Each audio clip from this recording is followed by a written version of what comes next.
Hello everyone, happy Independence Day to you all.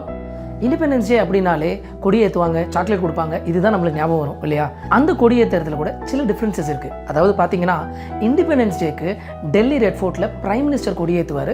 அதே மாதிரி தமிழ்நாடுல மற்ற ஸ்டேட்ஸ் எல்லாத்துலேயுமே சிஎம், அந்தந்த ஸ்டேட்ஸோட சிஎம் கொடி ஏற்றுவாங்க.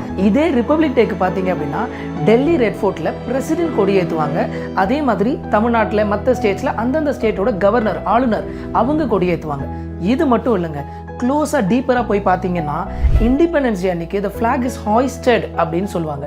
அதாவது கம்பத்தோட கீழே இருந்து அதை எடுத்து ஏற்றுவாங்க, கொடி ஏற்றப்பட்டது அப்படின்னு சொல்லுவாங்க. It is synonymous to all the struggles that our freedom fighters went through இல்லையா? அதே மாதிரி ரிப்பப்ளிக் டே அன்னைக்கு the flag will be unfurled, அதாவது கட்டப்பட்டு அது ஏற்கனவே கம்பத்தோட உச்சியில் இருக்கும், அதை அவிழ்த்து விடப்பட்டு பறக்கும். அதோட ஷேப் அப்படி சேஞ்ச் ஆகும், இப்படி மடங்கி இருக்கும், அது நல்லா விரியும் இல்லையா? கிட்டத்தட்ட நம்ம ஒரு டொமினியனாக இருந்து டெமோக்ராட்டிக் சாவரின் ரிப்பப்ளிக் ஆகிறோம் இல்லையா? அதை குறிக்கிற வகையில் தான் இது நடக்குது. So I hope it was interesting.